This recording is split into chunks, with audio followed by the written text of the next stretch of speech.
कैसे हैं आप लोग। आशा करता हूँ आप लोग ठीक होंगे और अपने पढ़ाई लिखाई कर रहे होंगे। देखिए उत्तराखंड गवर्नमेंट ने वहाँ पे समान नागरिक संहिता पारित कर दिया, जिसको हम लोग इंग्लिश में इसको इंग्लिश में हम क्या कहते हैं, यूसीसी कहते हैं इसको इंग्लिश में हम लोग। जैसे आप लोग पहले से ही बहुत ही चर्चा में रहता है, आज लगभग 1 साल पहले से ही चर्चा में है, क्योंकि गवर्नमेंट 1 साल पहले से इस पे काम कर रही है। 1 साल पहले से काम कर रही थी, लेकिन अभी फ़िलहाल में इसको उत्तराखंड में मतलब लागू कर दिया गया। इसके पहले पारित हुआ था, उत्तराखंड सरकार ने इसको पारित किया था, विधानसभा में पारित किया था 2024 में, लेकिन अंततः इसको उत्तराखंड में लागू किया गया। जैसे आप लोग न्यूज़ में आया था, पेपर की कटिंग है जिसमें देखिए उत्तराखंड में समान नागरिक संहिता लागू। तो ठीक है, दिमाग में एक क्वेश्चन बनता है कि समान नागरिक संहिता मतलब होता क्या है? इसको हम यूनिफॉर्म सिविल कोड भी कहते हैं। जैसे आप लोग न्यूज़ में सुनते होंगे यूसीसी, यूनिफॉर्म सिविल कोड। आखिर ये समान नागरिक संहिता क्या है? देखिए, समान नागरिक संहिता का सामान्य स्वरूप है कि समानता समानता समझ रहे हैं ना आप लोग, समानता। और नागरिक संहिता मतलब नागरिक संहिता मतलब एक ऐसा कानून बनाइए जिस कानून में सभी को समानता हो। हमारे देश में जितने भी लोग रहते हैं, मतलब देश में इसलिए बोल रहा हूँ क्योंकि बीजेपी की मैनिफेस्टो में हमेशा से रहता है कि हम यूसीसी मतलब यूनिफॉर्म सिविल कोड को लागू करने की बात हमेशा बीजेपी कहते आई है। और उत्तराखंड में बीजेपी की ही गवर्नमेंट है, वहाँ पे उत्तराखंड में उसकी सरकार है, और बीजेपी सरकार ने वहाँ पे इस राज्य में इम्प्लीमेंट कर दिया। तो राज्य में इम्प्लीमेंट कर दिया, राज्य के बेसिस पर हम समझने की कोशिश करें तो समान नागरिक संहिता का मतलब क्या होता है कि राज्य में जितना भी पॉपुलेशन है, वो पॉपुलेशन हिंदू का हो, मुसलमान का हो, सिख हो, ईसाई हो, बौद्ध हो और कृष्णांतिश हो, अगर कोई भी है वहाँ पे उत्तराखंड में कोई भी है, तो सबको एक समान ट्रीटमेंट किया जाएगा। तो आप लोगों के दिमाग में आ रहा होगा, क्या इसके पहले समान नागरिक संहिता लागू नहीं था? क्या वहाँ पे कोई कानून नहीं था जो सबके लिए समान होगा? ऐसी बात नहीं है, ये थोड़ा-सा एक क्वेश्चन लाज़मी दिमाग में ब बनने वाली ही बात है। देखिए, हमारे देश में 2 तरह के कानून हैं। थोड़ा आप लोगों को थोड़ा-सा हम बारीकी से समझाने की कोशिश करते हैं। हमारे देश में 2 तरह के कानून इम्प्लीमेंट हुए हैं। देखिए, हमारे देश में 2 तरह के कानून हैं। एक होता है क्रिमिनल कानून, क्रिमिनल। एक होता है क्रिमिनल कानून, समझ रहे हैं ना आप लोग? और दूसरा क्या होता है? एक होता है सिविल कानून। एक होता है क्रिमिनल, एक होता है सिविल, समझ रहे हैं ना? 2 तरह के कानून होता है, हम हमारे संविधान ने 2 तरह के कानून बनाए हैं। और 2 तरह के कानून होते हैं, तो एक कानून होता है क्रिमिनल। जो क्रिमिनल कानून होता है, वो सभी लोगों पे इम्प्लीमेंट होता है। वो देश के जो भी देश में, जैसे देश में है, इंडिया में हो गया, तो इंडिया के जितने भी लोग हैं, एक क्रिमिनल कानून के तो सबको एक समान, लेकिन सिविल का मैटर होता है, जैसे ज़मीन का मामला हो गया, जैसे शादी विवाह का मामला हो गया, जैसे उत्तराधिकारी का मामला हो गया कि आपके बेटा के बाद आपका संपत्ति का उत्तराधिकारी कौन होगा, जैसे तलाक का मामला हो गया, ये सब सिविल मामला है। इसको सिविल कहते हैं। एक होता है क्रिमिनल मामला, समझ रहे हैं आप लोग? तो क्रिमिनल के मामले में तो सबको एक समान ट्रीटमेंट किया जाता था, आज से नहीं, बहुत पहले से ही। जैसे मान लीजिए, एग्जाम्पल के रूप में आप लोगों को समझाता हूँ। जैसे मान लीजिए कि ट्रैफिक लाइन है, और एक हिंदू जा रहा है और एक मुसलमान जा रहा है। तो क्या है, ट्रैफिक जो वहाँ पे जो ट्रैफिक मैन होता है वहाँ पे, क्या हिंदू के लिए अलग कानून और मुसलमान के लिए अलग कानून? ऐसा देखे हैं कभी कि नहीं, जो हिंदू है तो इस लाइन से जाएगा, मुसलमान है इस लाइन से जाएगा, ऐसा कुछ होता है? नहीं होता है। अगर हिंदू हो, मुसलमान, सिख, ईसाई, अगर कोई भी हो, अगर इस नियम का, कानून का उल्लंघन करता है तो उसको सज़ा मिलता है। इसका मतलब क्या है कि क्रिमिनल मामला में, आपराधिक मामला में, कोई भी आप क्राइम कर रहे हैं, उस मामले में सबको एक समान कानून की समानता, आर्टिकल 14 के तहत कानून की समानता के तहत सबको समान अधिकार दिया गया है। लेकिन जब हम सिविल मामला कहते हैं, तो हमारे संविधान निर्माताओं ने सिविल मामला के लिए अलग-अलग कानून बनाए। कोई एक कानून नहीं है सिविल मामला के लिए। जैसे जैसे हम बात करते हैं ना, तो एक जैसे हिंदू मैरिज एक्ट, आप हिंदू हिंदू मैरिज एक्ट कहते हैं, हिंदू सक्सेशन एक्ट कहते हैं 1956 का, जो 1956 में आया। हम लोग का हिंदू उत्तराधिकार अधिनियम 1956 में आया। ये तय करता है कि हिंदुओं का उत्तराधिकारी कौन होगा। एक और लॉ है जिसको मुस्लिम मुस्लिम पर्सनल लॉ कहता है, मुस्लिम का एक पर्सनल लॉ कहता है। ये मुसलमानों का उत्तराधिकारी कौन होगा, इसके बारे में तय करता है, बताता है मुस्लिम पर्सनल लॉ कि मुसलमान है। जैसे आप लोग हमेशा सुनते होंगे 3 तलाक का मुद्दा तो था, जो सरकार ने उस पे और सुप्रीम कोर्ट के निर्देशानुसार उसको बैन किया गया था। तो वैसे ही जैसे तलाक का मामला हो गया, शादी का मामला हो गया, जैसे मुसलमान लोग 2-3 शादियाँ कर लेते हैं, लेकिन हिंदू मैरिज एक्ट और हिंदू सक्सेशन एक्ट में ऐसा कुछ प्रावधान नहीं है। तो वही मैं बताना चाहता हूँ, जो सिविल मैटर है ना, तो सिविल कानून को लेकर हमारे देश में बहुत सारे ऐसे कानून हैं जो सिविल मामला मामला के पक्षधर हैं। जैसे भारत में एक कानून है जो भारत में जिसको हम लोग कहते हैं विशेष विवाह अधिनियम 1954 का है। एक कहता है स्पेशल मैरिज एक्ट 1954। ये स्पेशल मैरिज एक्ट इसलिए इसको कहते हैं ना कि ये ना हिंदू के लिए बना है ना मुसलमान के लिए, इस सब के लिए बना है स्पेशल मैरिज एक्ट। इस एक्ट में कहा गया है कि कोई भी अगर मुसलमान के कोई भी लड़का या लड़की हो, वो हिंदू से शादी कर सकता है, कोई हिंदू का हो मुसलमान से शादी कर सकता है। मतलब इसमें धार्मिक बंधता, धार्मिक रूप से जो बैंडेड हमारे समाज में है कि नहीं, एक धर्म के लोग एक धर्म में शादी करेंगे, जैसे हिंदू मैरिज एक्ट में भी देखने को मिलता है। तो उस सब कानून को अगर जैसे कोई लड़का है 18, कोई लड़की 18 साल की है, कोई लड़का 21 साल का है, जो बालिग है, जो शादी करना चाहते हैं, तो जो स्पेशल मैरिज एक्ट का है ना, उसके तहत कोर्ट मैरिज जाके कर सकते हैं। ऐसे कानून है, आप लोगों को पता होगा ऐसे कानून है। तो यही सब जितना भी कानून था ना, जितना भी कानून बनाया गया है कि हिंदू के लिए अलग, मुसलमान के लिए जितना भी कानून है, जैसे हिंदू के लिए अलग अलग शादी का प्रावधान, मुसलमानों के लिए अलग शादी का प्रावधान, और सिख, जैन, ईसाई सबके लिए अलग अलग शादी का प्रावधान होता है। तो जितने भी कानून हैं हमारे देश में, हिंदू के लिए हो गया, हिंदू के लिए, मुसलमान के लिए, या जो भी अन्य धर्म के लोग हैं उनके लिए जो अलग अलग कानून बनाया गया है, तो इन कानूनों को सिविल मैटर में गवर्नमेंट का कहना है, जो उत्तराखंड जो सरकार है, उत्तराखंड सरकार ने क्या किया, एक प्रावधान किया है। इस प्रावधान के तहत जितने भी सिविल मामला है वो सभी लोगों के लिए समान होगा। वो शादी का मामला हो, विवाह का मामला हो, तलाक का मामला हो, या बच्चा गोद का मामला हो, या संपत्ति का मामला, सभी मामलों में एक समानता लाने के प्रयास किया गया। उत्तराखंड सरकार ने क्या किया, एक समानता लाने का प्रयास किया गया है। लेकिन उत्तराखंड सरकार में जो कानून पास हुआ है ना, उसमें कुछ अलग भी कुछ बातों को समझना बहुत ज़रूरी है। ये तो बेसिक कॉन्सेप्ट हो गया कि जो यूनिफॉर्म सिविल कोड है, इससे जुड़ी हुई तो नॉर्मल बातें हो गई, समान बातें जो सबको पता होना चाहिए। लेकिन कुछ बेसिक टेक्निकल बातें हैं, जैसे उत्तराखंड सरकार ने कहा है कि जो लिव इन रिलेशनशिप की बात की है कि जो भी अगर कोई लड़का लड़की लिव इन में रहते हैं तो उनको भी रजिस्ट्रेशन कराने की बात की कि आप ऐसे नहीं रह सकते हैं लिव इन में। जैसे सुप्रीम कोर्ट के निर्देशानुसार कोई भी लड़का लड़की लिव इन में रह सकते हैं, लेकिन उनके लिए कानून उत्तराखंड सरकार ने लाया है कि उसके मतलब 30 दिनों के भीतर मतलब रजिस्ट्रेशन कराने की बात कही गई। आप रजिस्ट्रेशन कराइए कि आप लोग लिव इन में रहते हैं, क्योंकि लिव इन के थ्रू अगर कोई बच्चा होता है तो उसका रिस्पॉन्सिबिलिटी कौन लेगा, उसका जिम्मेवारी कौन लेगा, उस बच्चे के बारे में, भविष्य को लेकर सरकार ने नियम बनाया है।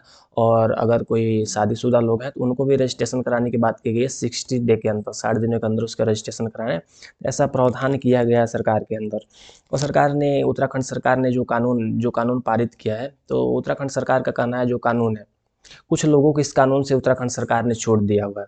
उत्तराखंड सरकार ने कुछ लोगों को छोड़ दिया, जैसे जैसे आदिवासी समुदाय है, वहाँ से जनजातीय समुदाय। तो जनजातीय समुदाय जो एक होता है शेड्यूल्ड कास्ट, एक होता है शेड्यूल्ड ट्राइब।